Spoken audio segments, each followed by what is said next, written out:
3, 2, 1. Welcome to episode 143 of the Narcissistic Music Disorder. What's up, Scotty? How you doing, buddy? I'm doing good. Not bad. So, what's new and exciting, dude? Anything? Not a lot. Got some vinyl. Found some vinyl shopping this weekend.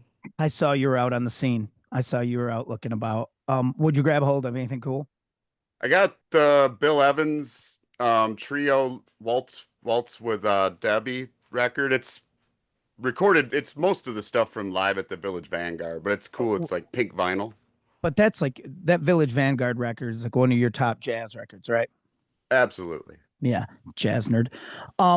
So tell me, what do we for our listeners? What's going on today? Today we are welcomed by our friend and oft-mentioned guitarist on the NMD podcast, Mark Knight. Mark Knight. Welcome, Mark. Thank you. Thanks for having me. Oh man, what a treat. We're both, Scott and I are fans. I mean, I think I can speak for John when I say 17-year-old Scott and John are shitting purple Twinkies right now because we're talking to Mark Knight. Let me and now I have to get right into that. I have to get into my story. Funny. I have to get into my story and then I'll tell you exactly. This is 100% the truth. And when I was 17, I was on my motorcycle, my street bike, and I was on my way to a party, and I had passed the house and turned around to come back, and I was sitting in the lane waiting to make this left-hand turn, and I got hit by a drunk driver. Yikes. And so the whole thing, like I'm laying on the side of the road, ahead of all the party people, right? All the people from the party come out, and the ladies like trying to bail out, and my buddies are like, you're not going anywhere, and I'm laying there on the side of the road, and so they take me to the emergency room. Well, all my friends kind of are following the ambulance, and then they somehow get ahead of the ambulance. They know what hospital we're going to, so they're ahead. When they wheel me into the emergency room, all my friends have now climbed up like on each other's shoulders to change the TV to Headbangers Ball. And the video playing. Someone like you. Was someone like you. Oh, wow. Isn't that cool? Yeah. And I mean, and the other thing that we have to talk about too, a couple things. And first of all, for those of you who don't know, Mark is a singer-songwriter. His band, the Unsung Heroes, great. And I don't mean to pigeonhole you at all, Mark, but kind of an Americana feel. Definitely that singer-songwriter, great lyrics, focus on lyrics.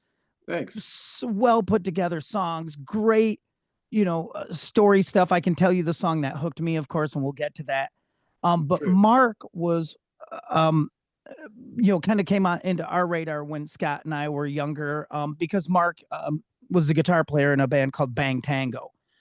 Bang Tango, and Scott, stop me if I'm wrong, was, had kind of was in that hair metal era that had nothing to do with that. I mean, it was ahead of its time. Ahead of its time. And I bet I can only imagine how sickening it is to hear that so much. Like you were ahead of your time, but that band was ahead. You were a co-founder, right, Mark? I formed the band. I basically formed the band. That's what I thought. So basically, like me and Kyle were in a band called City Slick. He decided to leave the band City Slick. I decided to stick with Kyle and put together a new band. So we formed Bang Tango. That's how the band initially came together. And the other thing, we're in Mark talking about Kyle, the bass player in Bang Tango. There's another. This is weird too. Is Kyle as a bass player in that band? There was no way that band could be a quote unquote hair metal band. There was no way. The way he played, the way the band played. Well, honestly, when Joe Lestay came up, we got him from San Diego. He came up and he had a lot of influence on the direction and this kind of the style and sound we were trying to go for, with kind of a more funky vibe to the band, and a little bit more off the beaten path of what was happening in LA at the time. So between all the guys in the band, we created this sound that was definitely not a hair band at all. Like not at all. We had metal influences, we had funk influences, we had all, traditional 70s rock blues stuff. That's like was my, the riffs and all that. It all just blended somehow with this project. Some amazing way, right? Yeah. Some amazing. The other thing about that band too, and as a fan, and I am a fan, I have absorbed everything from, the interviews with the band both. I can remember an interview with the band on Scott, you'll remember these. Do you remember that? I think it was a VHS series. I'll date myself, but I think it was called Hard and Heavy. Hard and Heavy, yes. Yeah. Yep. And there was an interview with the band there. And the other thing that always struck me is Joe's voice was a very cool, unique voice, and that when it was in its spot, it was just really it really fit that music well. Yeah. And that was so. Then now, I'm a Bang Tango fan from back in the day, but then I find out that Mark Knight is a singer-songwriter now. Like that was an evolution, though. That in took some time. Best of ways.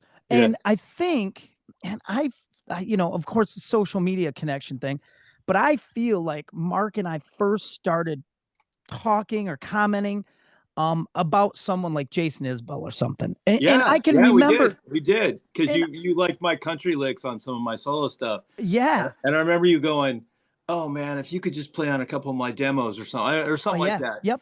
And I'm like, oh, this guy gets what I'm doing. Like, coming from that era, like I thought, this guy like gets my trip, what I'm wearing. And then you brought up Isbell and and you had to open for the Truckers. Yeah. I remember you told me me and Jason, I did a co-headline with Jason Isbell before he was the big rock star he is now. Right. Yeah. And I flew out to Kentucky and we did a co-headline. I opened solo acoustic for Jason Isbell in the 400 unit. This was it was my night, but he was rolling into town. So they hit me up. Hey, would you be open to like have Jason headline tonight and you just do your acoustic set? I'm like, are you kidding me? Absolutely. Right. So that was like 2007. And, anyway. Yeah. So go back to what you were saying. I don't want to. No, not at all. Ditch era. Yeah, right. That was probably Jason might have still been with the Truckers and had it. No, he wasn't. He was gone by then. He was gone. Of his finest. Yeah, that was some of his finest stuff right there. Well, probably his second solo record, or with the 400 unit. With 400 unit, and that's the other thing. I hate to say this, and I'm still a fan of Jason's, but some of that early, like that Sirens of the Ditch record, and so good, right? So good, man. Yeah. Good night. So good. Yep. And so the next thing is, now I'm thrilled that this guitar, and Mark, you were etched in my mind because of that fucking Orange Jackson, right? the Someone Like You Jackson.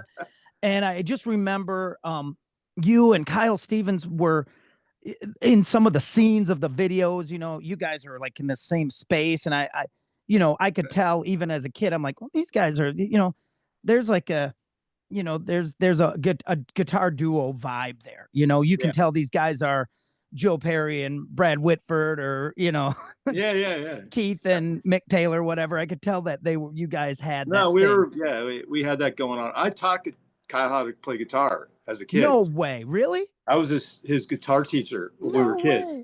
And then when we all grew up, I asked Kyle, like, you want to play guitar for us? Like, wow. I was forming Bang Tango, and I said, I want another guitar player. And I asked Kyle, and he's like, absolutely. So that's how we brought Kyle back into the fold. Wow. Yeah. Wow. Yep. And now Kyle's done some solo work, some work with your solo band, or not? Yeah, he's been in and out of the Unsung Heroes here and there. Because Tig is your drummer, right? He's been with me forever. Tig's been my drummer. There's been some in and out drummers, but for the most part, me and Tig have been playing together since Bang Tango formed and whatever. And he's a great drummer. Yeah. And very tasteful. They're my favorites. Good drummers are like my favorite thing. But he gets my vibe and his style, and he's like my Charlie Watts, I call him. He totally just gets it. He's got the feel. I've had other drummers throughout the years, but Tig has always come around. He's like, we just rehearsed it. His kit's sitting right here. Cool. We just rehearsed. Yeah, so he's Tig's doing awesome, and he's back in the fold. He did the last 2 records with me, actually, Days of a Dreamer. I think he played on Lonesome Songs, and now the new one that we just finished. Yeah. So Tig's great. He's like my, he's my brother. We're like, well, you guys have put some miles in. Yeah, Yes. big time. And he's still here with me, so yeah. Amazing. And the other thing is, I should say this too. The song that hooked me, Scott, I don't know what your Mark Knight song is. Mine from Road Sick Eyes. Mine was Sink Your Teeth. Yeah, I just think that's that's the coolest song. Right on. Thanks. I think Far From Sober on that record Far too. Far From Sober. Good call. That's a rare one. I love that song. Nobody ever pulls that one out. That's really cool. Good taste. Yeah, they're good songs. I mean, there's something about, and I do. Like I said, I like Just Go. I actually on God, what album is it? I think it's Days of a Dreamer. The opening song, is it Rusty Bones? Yeah. Is that what? Yeah. Yeah. So, but there was something about Sink Your Teeth that it hooked me. It had great. That's still on the set list. We still play that. Thank God, dude. I'd be bummed. It's a great one. I'd be mad if you didn't. That's my jam. Yeah, we still play. We did a really cool video too for it. Our buddy Drew Fortre. He did a video for it. I don't know. You've probably seen it. Come on, Mark. You're talking to a Mark Knight fan. Yeah. I've seen the video. Yeah, dude. so he did that video like he was in town, and we did it like one day in this local bar, and he did it's a fun video. It's cool. It looks great. Yeah, he did a good job. So great. Yeah, that's one of my favorite songs. I think one of them that I wrote. Yeah, it's a good one. It's really really great. So thanks. Again, without blowing even more sunshine up your ass, but wait, I mean, really, and Scott nailed it. I mean, truly, high school me or my young 20s.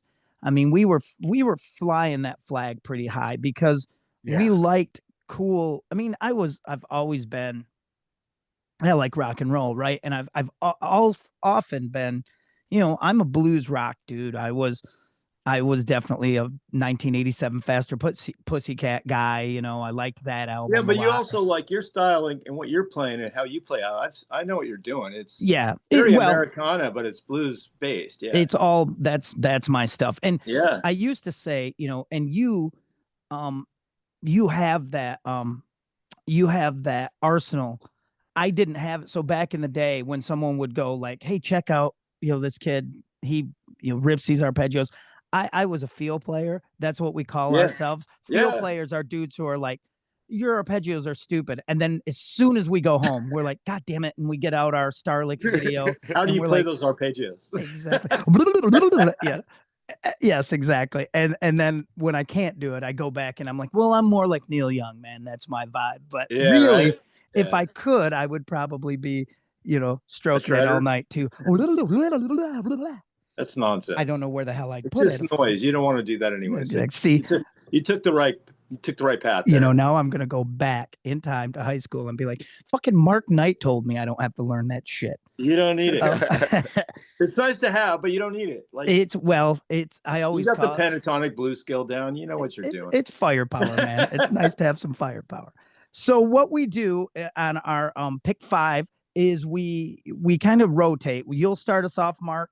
You'll tell us what your rock album is. We'll go around the circle. Then we'll do our pop album, our rap or R&B album, country, and then our final weird, record we like that maybe is, really rare or nerdy or whatever it might be. Benting is filled with these selections. He's created the disease of the narcissistic music disorder, which is kind of a disease that, you think you definitely believe in your heart your music tastes are better than everybody else's, but you'd never say it.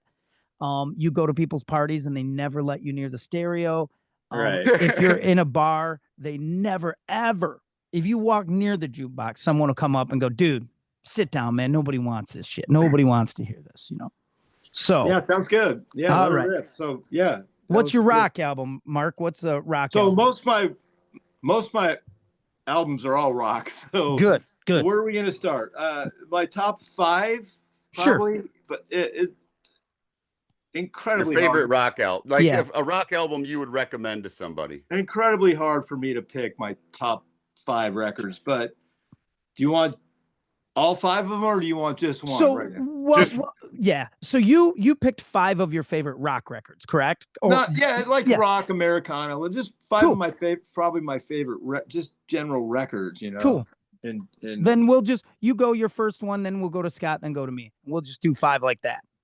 Okay, so let's start with Sticky Fingers, Rolling Stones. Oh man. Yeah. That to me is just epic. Every song, like, it goes from so many different, from Moonlight Mile to all these to Rocks. It's just all over the place. It's just you can't go wrong with that. It's like a greatest hits Stones record. So I'm a huge Stones fan, and to me that is probably one of my top 5.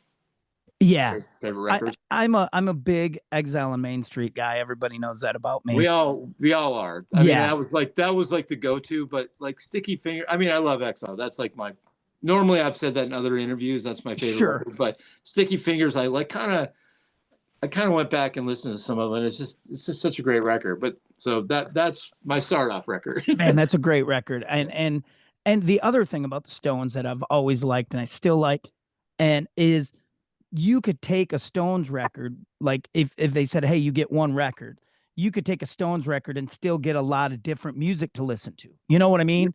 Like even like Black and Blue or any of them. Right. Oh man. You got reggae, you got disco, you got It's right. It's all there. They mixed it up. Yeah. God, and again, I love every era of Stones too. I really do. I even like Dirty Works. yeah, dude. There was stuff on like what was a record? Emotional Rescue. Undercover of the Night. Yeah. Remember that tune? I liked that. I liked.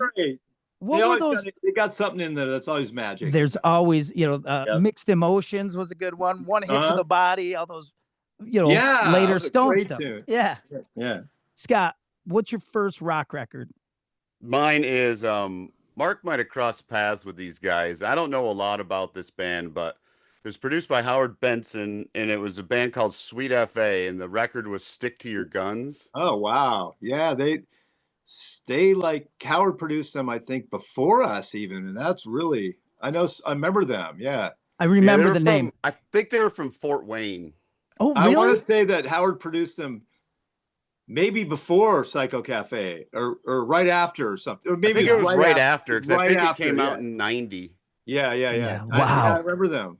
I remember they were them really Southern rock style cool. And very cool. I mean, they had well, we thought it was cool back then, but it's kind of dumb looking back now. They were Thunder and Lightning, the bass player and the guitar player, or the dual guitar players, Yeah. Killer, man. Of course. They're a cool band. I do remember they them. were. Yeah. Their second record they fell off, I thought, a bit. Yeah, went away real quick, but I do remember their name. Man, that first record was a banger. And you say, Scott, it was kind of like Southern Rocky. Southern rock, Stick to Your Guns, yeah. Which that was a thing too. Like that 89, 90, the production on it was just beautiful, though. That man, Howard Benson was all over the place, obviously back then. But there was a lot of that too. Remember, like the Four Horsemen and Raging this kick-ass Four rock Horsemen, like I just saw Pharaoh, the bass player. We just hung out like last weekend. Yeah, the original bass player for Four Horsemen. Yeah, who might be in Little Caesar now. He is. Yeah. He was at our gig last week at the Maui Sugar Mill. Killer. Yeah. What a great band, dude. Yeah. What a cool band. And for a guy like me, a blues rock guy who liked the Stones, and like that was a real thing for me. Like those bands were, because it was what I loved. I loved Les Pauls and Marshalls, and that it was killer. And then I'm going to pick this album that I'm about to say. What's yours? You guys are going to laugh at me and say I'm soft, but I'm telling you, this is a great rock and roll record. It's Standing Hampton by Sammy Hagar. Oh, God. By who? Sammy Hagar's Standing Hampton. Oh, okay. The Big Hagar record. Nice. And without it, you don't get to the production we saw, the 88 Whitesnake productions, stuff like that. Hagar Big had reverb snares. It was Keith Olsen. It was Keith Olsen at Goodnight LA. I know Keith Olsen. Yeah, absolutely. And that record, dude, and you think about it, and Hagar, but that album had One Way to Rock on it. I'll Fall in Love Again. Heavy Metal. Baby's great on stuff. Fire. I mean, it Great was Heavy song. Metal. Yep. I think Heavy Metal he wrote with Jim Paterick from Survivor. no way, really? I'm pretty sure. That's One of killer. those tracks on there he wrote with, I think it was Jim Paterick from Survivor. Well, and I'm gonna say something else. There's a cover on it. He covers "Piece of My Heart" by Janis Joplin. Yes. It's not great. It's not But- great, but it's better than Janis. Rough Cut did a version of that. No He's way, right. really? I think they did. I think they probably killed did. it. Really? The original Rough Cut with Paul Shortino. Yeah. Oh man, I loved that band. It's amazing. Paul I could- loved Rough Cut. Yeah, Did you yeah. like them, Scott? Yeah, I was at a record store today and I flipped by and saw one of their records. I had to go back. Like, whoa. Yeah. I recently rewatched or re-listened to this single that I remembered when I was younger of theirs, and it was called "Never Gonna Die." They had a video for it. They're great. They're great. It was really cool. And the guys, right? You run in that circle, Mark. I think Well, Amir and Matt Thor are both friends of mine, the guitar player. Unfortunately, all right, rest in peace. We just lost Chris Hagar, the guitar player. Yes, I saw that. Yeah. And I think the bass player Matt who Thor, is playing with Stephen Piercy right now. Yeah. And he's a Matt's great player. He's a friend of mine. He's a We've great actually player. worked together. We played coffee houses Cool. in the 90s. Yeah, cool. Nice. Yeah, he's killer. He's All right, great. what you got next, Mark? Let's see. Another rock record. Well, this is kind of Americana-ish. I love the Tom Petty record, Wildflowers. Oh yeah. God, yeah. Yeah. Which was, I was going to say Damn the Torpedoes. Sure. Obviously, it's just, but I kind of did I'm a huge Tom Petty fan. So I realized that this record is just magic. It's just, it's not the Heartbreakers, but basically it is, but right. And it's just something about it, the vibe, the singer-songwriter electrified stuff, and even the rock and stuff. It's just, it's a brilliant record. It is. Yeah. Would you guys agree with me that was like, so I had heard like in interviews or something when Petty said like he had two eras of his life. He had the Heartbreakers era that of course we all love, but after his house fire, he said like in overnight almost, he goes, my circle of friends changed. And he goes, it went from like those guys. And then all of a sudden he goes, my circle of friends was Roy Orbison and Jeff Lynne and George Harrison and all those Wilbury guys. Wildflowers to me sounds like, I don't know. It sounds like the proper movement for a guy who's aging. And you know what I mean? He wasn't pissed off, Tom Petty per se anymore. It was he still just wrote a batch of great songs, and he didn't think the Heartbreakers could really do those songs, so he brought in Mike Campbell played on it and a bunch of, but like Stan didn't play on it. And a bunch of those guys, the original Heartbreakers, didn't play on it. Of course, Mike did, and he usually had Mike. He got together with Rick Rubin and wrote these songs, and Rick sat down with them and they put this record together. And to me, it was just like, I don't know, it's just like I was going to say Damn the Torpedoes on this, but I took my vote back and went for Wildflowers. Which is great. I love that record. It's like one of my all-time favorites. And I'm always chasing that record on my own stuff. I always think I got the next Wildflowers record. I'm like, no, I think this one is. The last one was. No, maybe the one before. Wouldn't it? And again, it's just, I think it's funny you say chasing that record because there are chaseable records, right? Like I'm always trying Sgt. Pepper's is a chaseable record back in the day, and Pet Sounds and Exile on Main Street. And then all of a sudden it was like, I can remember the chase became, I don't know, Appetite for Destruction, right? I was just going to say that. Sure. That was a chaseable album. But Wildflowers is the other thing is, and I was just thinking about this last night, like as you age, if you're going to really have any longevity in this, you should have those eras of your career, right? Sure. And I mean, do whatever you want to do, but like, you got to change it up, right? It's just amazing how well Petty could do it. That's the difference. But he just became like the next Bob Dylan of our generation, Agreed. And of course, he's going to sit down with acoustic and bring an orchestra in and make these beautiful songs. Oh, yeah. And there's electric songs like You Wreck Me, and those songs are like those are like heavy too, but it was, I don't know, something about that record just they're top to bottom. They're Crawling great. Back to You. That song is just ridiculous. Is Cabin Down Below on that record? Yes. Come on, go with me, babe. That's Good to Be King is on there. Yeah. Yes. What a great record. Great. There's that documentary too, is really good. Right. And then they did the extended version of it and they put out like all the other songs. Man, love it. Cool. So Scott, what you got next? You could give me a rock record, or you gonna go with the pop? I got a power pop. Oh, lay it on me. Pop record, Premonition from Survivor. Oh, yeah, man. You are a Survivor. You are a dude who loves some Survivor. And I appreciate that about you. I think Poor Man's Son and Summer Nights were the hits off this record, but the lead track, Chevy Nights, is a great song. There's some good ballads on this record. I think this one came out right before, or this and Eye of the Tiger were back to back from them. I'm not sure which came first or second, but yeah, that's Scott, like in there with Billy Squires record. Yeah, I mean all that stuff. Yeah, that 80s pop kind of rock. It's good stuff. So Mark, we've also in this show we do take some side roads. So I'm going to take a quick side road and ask you guys a question about Billy Squire of all things. Yeah. Do you guys remember? We all know supposedly what ruined his career, right? The "Rock Me Tonight" video. The video, yeah. Have you listened to that song and not watched the video? It's a cool jam, man. It's a cool song. Wait, what was the problem with that? What happened again? He was like in the video. They had him in like, well, he was shirtless. He was in pink pants. Feather boas. He came out. Yeah, he was. And you know what, dude? It was still a great tune. It's a great tune, but you know that tarnished it. At that era, dude, I know for a fact. No, I don't know for a fact, but my guess is Billy Squire didn't go, "Hey, dudes, I want to shoot this video. I'm gonna roll on this bed shirtless. I'm gonna prance." Somebody, no doubt in my mind, some director, some record label.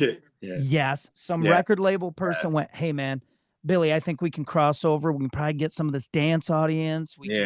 Wrong. And at that time, they were pitching kind of, you had David Bowie and Mick Jagger in that "Dancing in the Streets" video, kind of thing. Yeah. Right. Yeah. But I can't say enough good about Billy Squire. That one record was just brilliant. That one with whatever, Stroke Me. That one. Don't Say No. Yeah, Don't Say No. That record is epic. But that Lonely as the Night record. That's a cool pick. I'll have to look into that and listen to it. Yeah. Okay, so I'm gonna move on, Scott, to a pop album, and this is a pop album, but now this is a very divisive. So people either love it or hate it. Benting, I can feel your judgment coming through the screen already. But it's August and Everything After from the Counting Crows. Oh, great dude! It's their debut, right? Yes, classic. Yeah. It's a great classic record. That was on one of my. Actually, I thought about that one.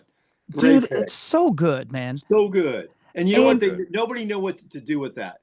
The label, because there's no like, is that with Mr. Yeah, Mr. Jones was the single. Yeah, but they're like, what do we round? I mean, that record, it was like a time capsule, and I love that record to death. Still listen to it. I still do too. Good call. Production, I don't know. I couldn't tell you right now who produced it, which is funny for me because normally nerds like me know that shit. It's a great batch of songs that like there's no real hits, there's no real era of time that it fit into, and the label was even looking at like, what do we do with this? This is so great, but sure enough, they put it out and they blew up, right? And they blew up, which would not. And the other thing is, I'm sure nowadays that wouldn't happen. You'd go, if someone would listen to that record and go, I don't know what to do with it. They wouldn't do anything with it. It's like my music. They'd be like, what do we do with this? Yeah, right. Good stuff, but we can't market this. We can't market it. Yeah, right. Great call. Good one. Yeah. What do you got next, Mark? Let's go to like some rock stuff here. Let's see. As growing up as a guitar player, I was a big Michael Schenker fan. So the UFO Strangers in the Night live record to me, I couldn't leave that off the list. So I am as a fan, a guitar player and a fan. The Michael Schenker game was non-existent for me. I wasn't a UFO guy until later, until I started. I mean, god dang, people I really liked how they played their tone. Michael Schenker, everybody, dude. Yeah. So I had to kind of start investigating. Maybe check it out. and there's, I mean, what about you, Scott? You UFO Schenker guy? Our friend Jeff Kerr from episode 4, he introduced me to Michael Schenker, but through MSG. Oh yeah. Was the Macaulay Schenker group? Is that what? Yeah, the live record with Robin Macaulay and I think it's Richard from Shark Island singing. Oh no, because he plays guitar on there. Really? Yeah, I have a DVD of it. It's Gary like Barden. Gary Barden was the original singer for MSG. Okay. Yeah, because that was the Michael Schenker group, and then there was like the Macaulay. Schenker group. Macaulay Schenker. Okay. And then they did a live acoustic show in like Long Beach or something like that, and it's just I have a DVD of it. It's phenomenal. But that's where I discovered Schenker, and then I went back and listened to. Well, UFO is just ridiculously great. Yeah, all of us in Bang Tango were huge. Lights UFO Out fans. and all that stuff. Yeah. Yeah. But that live record was just, you just can't beat it. Like the songs, it wasn't actually live. Of course they overdubbed a lot of that, and Schenker's playing was just ridiculous. But the songs, like all of them are just, that was like their heyday. But like, Obsession and all the earlier UFO records, like you go back and listen to those, like take some time out and just check them out. They're all so good. I got to spend time. I got to get some UFO is just ridiculous. I got to get some UFO time. When Schenker, even after Schenker, but the Schenker era with UFO is just great. Like Obsession is another great UFO record, but the Strangers of the Night was a live record, and I basically learned note for note my rock bottom solo when I was growing up. Yeah, I couldn't leave that off. That's killer.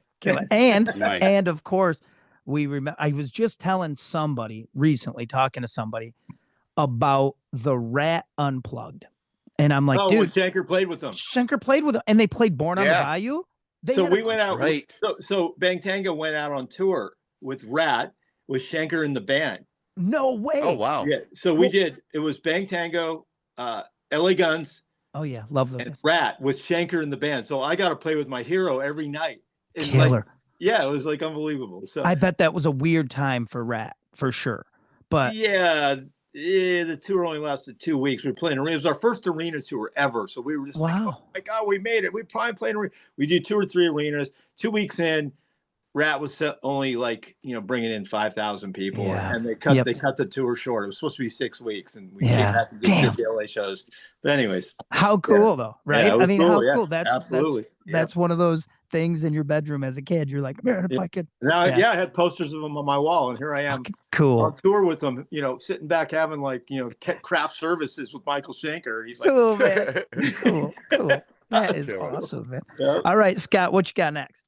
I went with a country record that, I mean, you would think that this kid would have the hardest time ever in the music world, but Shelton Williams, otherwise known as Hank Williams III, he put out a record, I think it's his third record, called Straight to Hell. Oh yeah.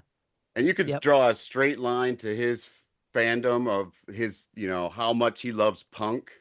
Yeah. You can draw a straight line right to punk rock on this record too. It's so bad.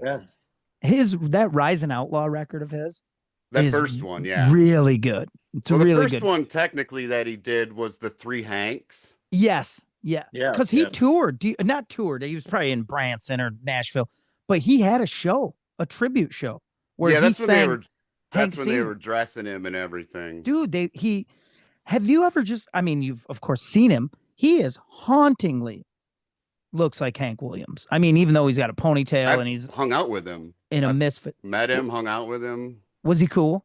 He's so cool. I got this signed right here. Nice. This is a demo. This is a demo.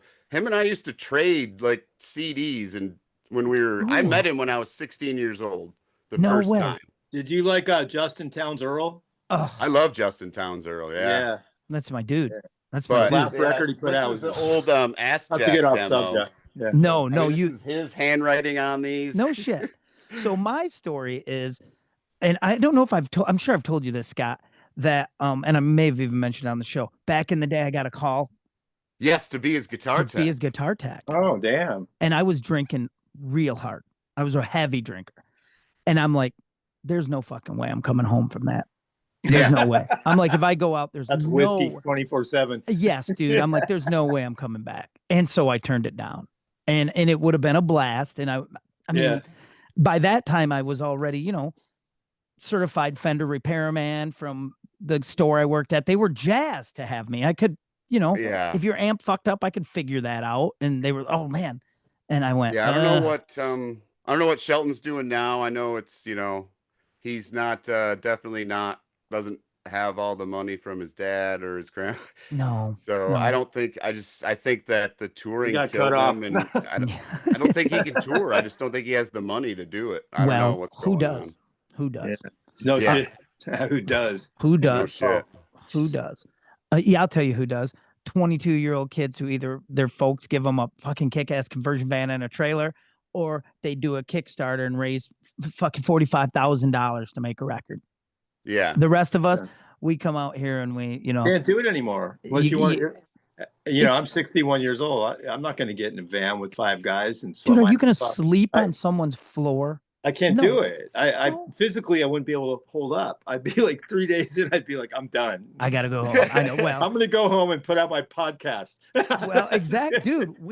I remember the tail end of my band, Dutch Henry, it was getting, I mean, we were touring a lot. It was van touring. At one point we went from conversion van, which was living the dream. It had TV and a couch. Then we went to minivan. All the amps stacked up behind you. Yeah. You know, you're riding hunched over 14 hours. I did it like, plenty with the Unsung Heroes and Worry Bees. We toured all over the South in like 24 hour, 15-hour drives after the show from, we'd be in like Alabama and travel all the way to Tennessee just so we could sleep in somebody's couch. Right. And then we have to get up and play the next show the next night. Like I did that for years, but at my age, no way. Hell no. If I sleep on the wrong pillow, I can't walk for 2 days. Exactly. So let me see here. So Scott, I picked a country album too I have here. And I don't know if you're down with this. It's Jerry Lee Lewis. Jerry Lee Sings the Country Music Hall of Fame, Volume 1. If you're Jerry Lee Lewis, obviously, the killer, right? Killer. Great musician. We know all the Jerry Lee Lewis songs. Well, here he plays all these country standards like I'm So Lonesome I Could Cry from Hank Williams, Jambalaya, Heartaches by the Number. But Oh Lonesome Me, these are all songs I played in my 20s in my dad's band, Yeah. Like Oh Lonesome Me, I can remember at that time going, all right, finally, man, we got a rocker coming. Right. We're gonna really rock this one. I hope we do a Confederate Railroad song tonight or whatever it was. That's a good one. See, for some reason, I didn't realize that we were supposed to go like all of genres. Nah, don't worry about it. I basically stuck to like rock records. Well, we have plenty of rock records we can nerd out about too. But this record, as a country record, if you ever get a chance to listen to it, if you're ever in the mood to listen to like that classic country, his piano playing, Jerry Lee Lewis. I mean, obviously he's the killer, right? Yeah. But to change styles and play like Floyd Kramer and that kind of, that's if you're in a band and you're looking for a piano player, or just know that every band on earth is looking for somebody who plays piano and B3 organ, and are really good at it. And they're like unicorns. Over the years, we'd get a keyboard. Either overplay or they don't put it in the right spots, right? I love this band. I'm not like what's Tom Petty's guy? Ben Tench. Yeah, I mean, those. Placement, right? Like don't overplay, play the right. Yep. I might need you to just hold a chord, right? Well, the Leslie swirls around. Right. And then pop in on certain areas. He was so tasteful, and that's what a lot of keyboard players that I've struggled with. That's why I don't have a keyboard player. Right. I don't use them on records because they pad everything down. Like you got 2 guitar players in the band, you don't need another pad, right? So, Yep. But good choice. Good choice. We wound up with a lot of in the day you'd get a lot of, and I love this song, love this band, but you're looking for like Nicky Hopkins from those Stones records. I played with Nicky Hopkins. Boom. Oh, come on, dude. Yep. Come on. Yep. I played with him at Sunset Sound. Legend. Well, we did a session for the Blast Bang Tango record we put out was called Love After Death. Yeah. It never made it. Yep. We finished the record. Howard Benson goes, you know, we need one more song. And I go, I got this real Keith Stonesy kind of vibe. So I was living in Malibu on the beach. I was like obsessed with the Stones at the time. I played it for him and he goes, let's do it. I'm going to make some calls. He got Nicky Hopkins to play on it. No so way. I'm sitting in Sunset Sound with Nicky Hopkins with my telly and in my weird funky hat. And I'm like, this is as close as I'm ever going to get to the Stones. And Nicky goes, kind of reminds me of a bit of an Stones song. And I'm like, yes. Yes, by design. That's by design. Like, dude. So it's called Thousand Goodbyes. You know, if you ever get a chance, it's the last track on the record. But anyways, I'm already. Nicky Hopkins is the man. Well, he was. Well, and those guys, like I said, you don't get those. What you end up with, and like I've said a couple times here, it's runaway keyboard. Right. Yeah. I love me. Pad. Yeah. Like we don't want your pads. Like that's not working. You know the chords, but we don't need you to play the chords. Yeah, right. I need you to be Nicky Hopkins. All right. What do you got next, Mark? All right, I'm gonna go with some, since we're kind of like in the country, like electric rock. I'm gonna go with Physical Graffiti, the Led Zeppelin. I don't know, dude. I don't know what to say about Zeppelin right now. I love that everything. And another band. Physical Graffiti, like there's country, there's blues, there's riff rock, it's all there. Dude, it's that again. You know why people are always like, I can't believe we're still talking about Zeppelin or we're still talking about the Stone. It's because of that very reason, dude. Those classic records, yeah. And there was so much there. Like you could get a Zeppelin record and hear mandolin. You know, you could hear like listen to that record. It goes all over the place. Yeah, what a great record. What a great From Cashmere to In the Light to like you know, think about those songs on that record. To country to like you know, great riff rock to heavy like The Rover. You know, they loved it all. That was like their pinnacle to me. That the double record. It was 2 records actually. You know, and they weren't afraid of anything. They were fearless. Like I don't think anyone ever told Zeppelin like, hey man, what's this shit you're doing on Led Zeppelin 3? What is this? What are you, a California folk band? Right. You know? That's what they did. Yeah. Like, they were like, the hell? We're into that, you know? And have you seen the documentary yet? Have you guys seen it? Yeah. It's killer, right? It's killer. Becoming Led Zeppelin. Yes. And all the records that Jimmy Page played on that you didn't. I know. Yeah. Who knew, right? And John Paul Jones. And what do you got next, Scott? I went with a hip hop record from New York, the Wu-Tang Clan. Oh yeah, woo!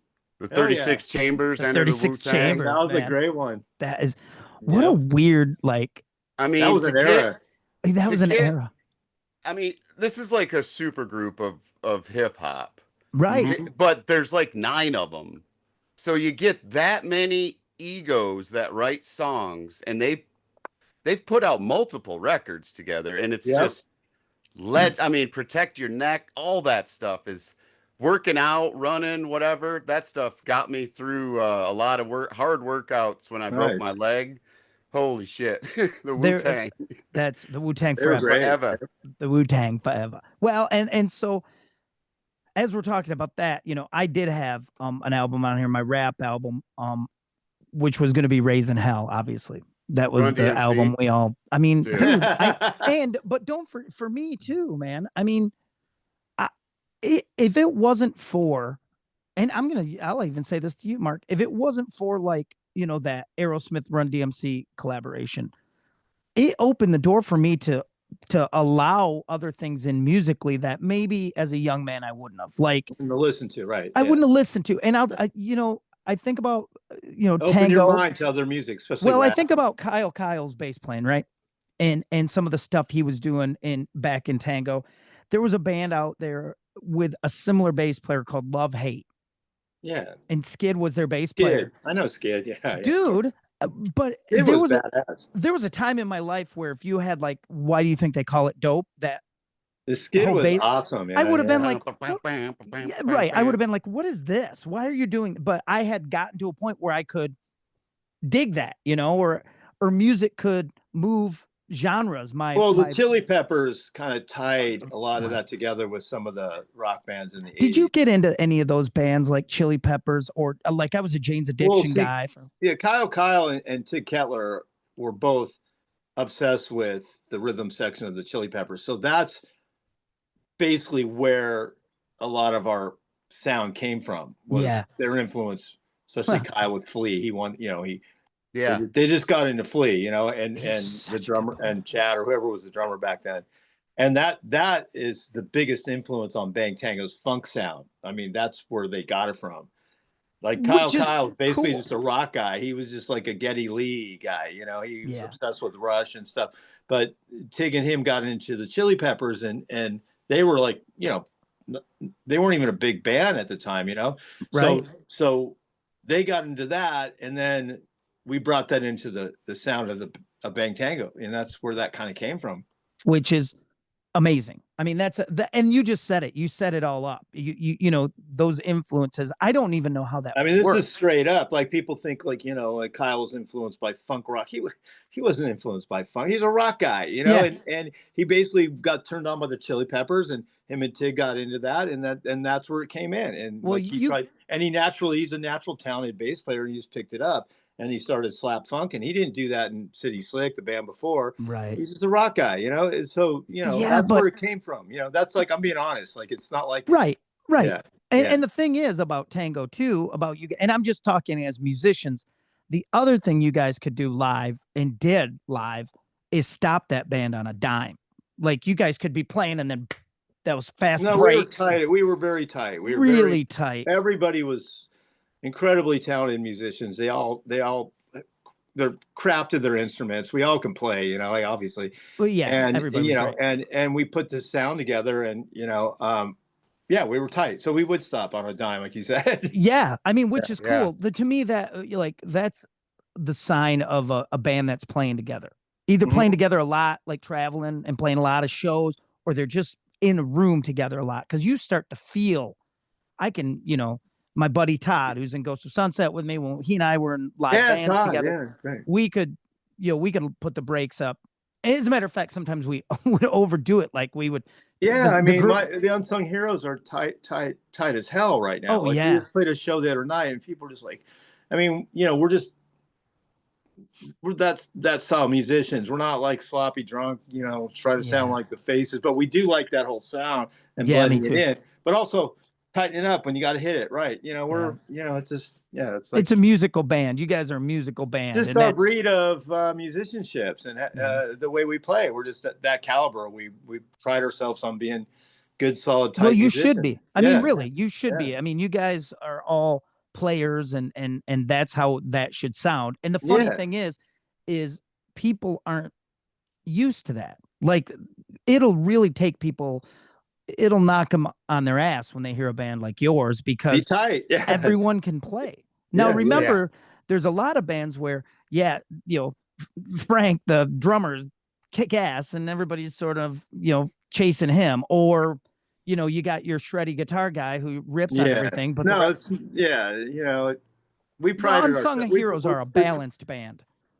I mean, I don't play with slouches. There's no way they'd be around. Like, I would never like have somebody that's not like right. And people have come and gone because they don't hold up. But not like I'm saying, I'm like, But these guys. But you dedicated your life to it, Mark. Yeah, and these guys are just seasoned pros. They've been playing with me for 30 years. Most of these guys, Mark T's back in the mix right now. Like we just rehearsed today. These guys have been around for. We've been playing. We're family. We've been around for 15, 20 years playing music together. Right. Mark's a great guitar player, man. Yeah, incredible. Yeah, he's like this. You know who he is he's like he's a Mick Taylor type. That's dude. What he just called himself today. Yeah. So we were doing this song, and he goes, "Hey man, I'm just trying to do my best Mick Taylor for you, man." I'm like, "Yeah, you're good." Do that, dude. He said that. Yeah, it's funny. Do that. That's killer. That's who he reminds me of. He definitely has that. Got some Dwayne Allman in there.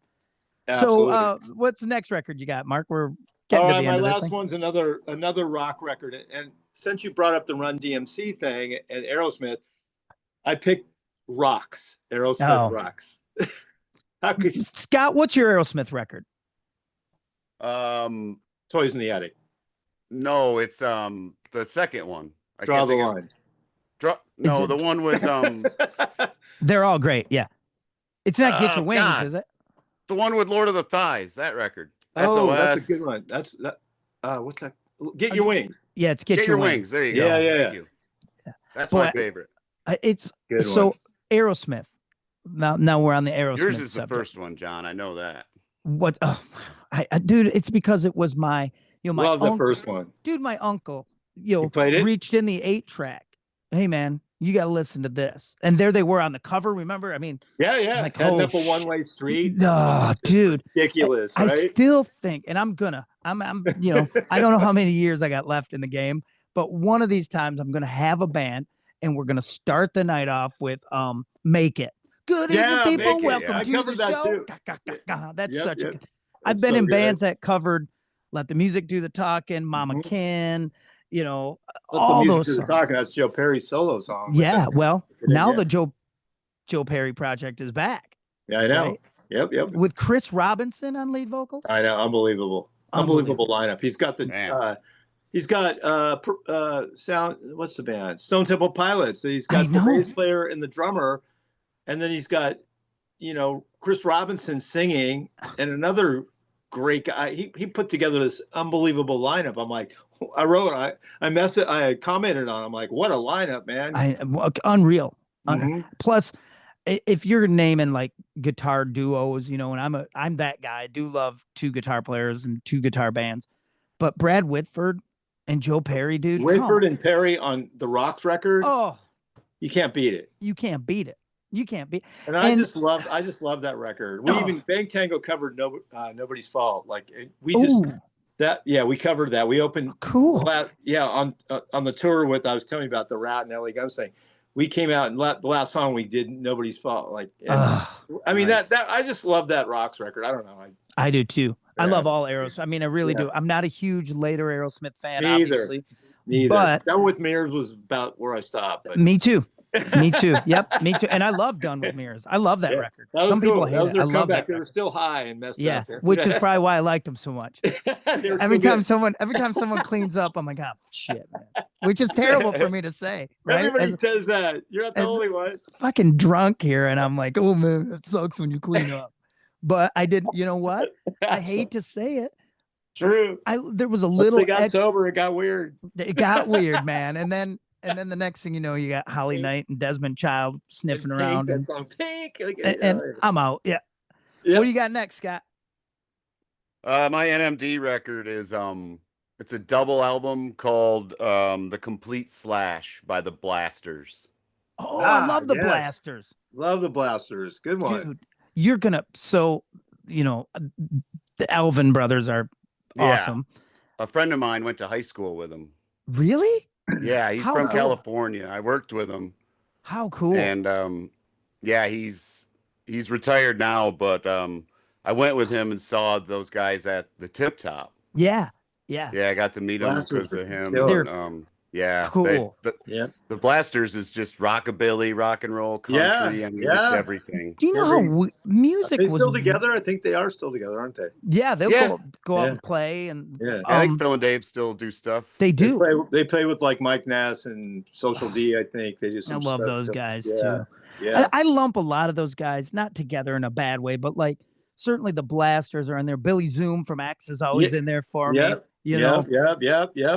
And it's funny, Scott. So my NMD pick was a band called the Beat Farmers. Oh, have you ever heard the Beat Farmers? Again, really, have you heard them, Scott? I've heard of them. I can't recall. No, I remember them like in the 90s, kind of, right? Yeah, 80s, 90s. They were kind of big in the 90s. Yeah. They had they were like. I had the Beat Farmers, best of the Beat Farmers when I was still, I was really into Jason and the Scorchers, who I still love. All that kind of what I'll call, for me, the first wave of this stuff that we kind of call Americana singer-songwriter, whatever it is, I can go back to like the Byrds and Graham Parsons, who I love. I'm the world's biggest Graham Parsons fan. John Primes and then you kind of get into the Jason and the Scorchers era and the Beat Farmers and the Bodines, who I love. All these great bands. But the Beat Farmers, Scott, are worth checking out. I remember right. them, yeah. You're gonna like them a lot. So, well, killer, man. So there we go. I We gotta got tell all you, five. I've written down here, Mark. I should tell you, I've got 1,000 Goodbyes written right here. So as soon as me we're too. Check it out. as soon as we're done, I'd rather here, push one of my solo songs, but that was I have Nicky Hopkins played on it. Well, I have got a- Go I ahead, have a Scott. deluxe version of Psycho Cafe, which has like 5 live tracks on it. Yeah. Oh, really? Interesting. Yeah. Never saw that one. No? No. Mark's getting paid for that, man. Spending that money. Yeah. I've never heard of that. That's funny. I've never heard of a deluxe with live tracks. It's got like 16 songs on it. Yeah. Is it a bootleg? I think it's Japanese. Oh. It's got like Attack of Life, Someone Like You, Do What You're Told. Live in Japan? No, like 4 or 5 songs are live though. I don't know where they're recorded, but I think it's a Japanese import. Well, we did 2 live records, so maybe those are probably part of that. And we also did Futurama. There's a Futurama, Dancing on Coals. There's an additional track called Futurama by Hanoi Rocks we did that the Japanese put out. But I've never heard of a live the live stuff you're talking about. You'll have to share that with Mark, won't you, Scott? I got to hear that. New to me. So not to take one final side road, but Mark, you just mentioned this, and you know, me and advanced age and still love rock and roll. Has anybody been watching or seen any video of Michael Monroe on this tour, this US tour? Holy shit. He's kicking ass so much, man. That dude is he's 62 years old, and that guy is better shape than 98% of these these 80 rock singers. No, and I don't mean any disrespect to any against any of them, but this guy is on fire. And his band is really good. Really good. Oh man. I think Todd Kearns was playing bass. Yes, he was. Yeah. Yep. Yeah, Conti playing with him still. Yeah, Steve's still with him on guitar. He's fantastic. Great guitar player. From the Dolls, right? Yeah. What a good band, man. And he's just he really looks like he's having a great time connected. You know, he hadn't been to America to play in a long time. That's the deal. He couldn't get his visa or something. Right. And now he came to America and he finally proved himself. Wow. He came out slaying. Like all the rock cruises and all the stuff he's done, right? He's just kicking ass. I love it. I'm like, I love Hanoi Rocks. I do too. Scott and I are fanatics too. I mean, that's a great band. That's the band that set. McCoy is just awesome, man. They set all this up. I mean, really, there's that, you know, that they did. They set up that whole they did 80s glam scene. They did. Yep. And even GNR bit off of that and of ran course with it. They did. Yeah, and they were like the tail end of the super glam stuff, and then they created this whole kind of dirty rock scene with the glam, which is all from Hanoi Rocks and the Dolls and those bands, you know. Hanoi Rocks had this thing that I don't even know what it was called. I called it back in the day. They called it the new romantic. You would see the Cult used to be kind of dressed like that, you know. The poofy frilly shirts and you know, bolo ties and shit and cool cowboy boots, and we called it cowpunk back in the day. Well, in LA it was called cowpunk, which is killer. And then, you know, I could still see that even into the Southern Harmony from the Black Crowes. I mean, and also you saw Jet Boy used to dress like that. Yes. Some of those bands back then would wear the bolos. I worked at Aardvark's, the biggest thrift shop in LA. Everybody came to get their clothes there, and they were all buying those little bolo ties and the fluffy, tuxedo blouse shirts, and the big hats and the black dyed hair, and and they look killer, man. Even Kix was wearing that look, you know. It was it all, but it migrated into Guns N' Roses had that look, you know, and they came out, but it was different from the Poison bands of the era and Warren. Sure, those bands were more, spandex and tight. And you'll remember those early pictures of Duff. Duff McKagan. Duff was straight out of that. He looked like he could be in Lords of the New Church, with the bolo tie. Yep, right. He looked great. It's a great look. Great look. All right, so that's my last side street. Mark, thank you so much for your time, dude. Good chat with you guys. Thanks fun. We're thanks big for fans. having me. I got a new record coming out. So please pitch what you got coming. It's called 6 Times the Charm. It's a new record coming out. Nice. So that'll be released in July. So nice. Cool. Beautiful. Yeah. We'll be talking about that for sure. And you're still out there playing live shows, getting out, playing. Yeah. We're still Good. playing. Just played 2 weeks ago at this place called Maui Sugar Mill. It's like the coolest spot in the valley. Let's left, like real authentic dive bar that supports all punk rock, all rockabilly, all Americano, everything that we stand for. All three of us. Amen. That we talked about today. So it's a great place. So anyways, all right. Thanks for having me. Yeah, buddy. Keep us in the loop. Scott, you got any parting words for us, dude? What's that? When times start getting tough, just remember, here's what you got to do. You got to stick to your guns. All right. Thanks, everybody. See you. All right. Thanks, Mark. Take care, you guys. Bye.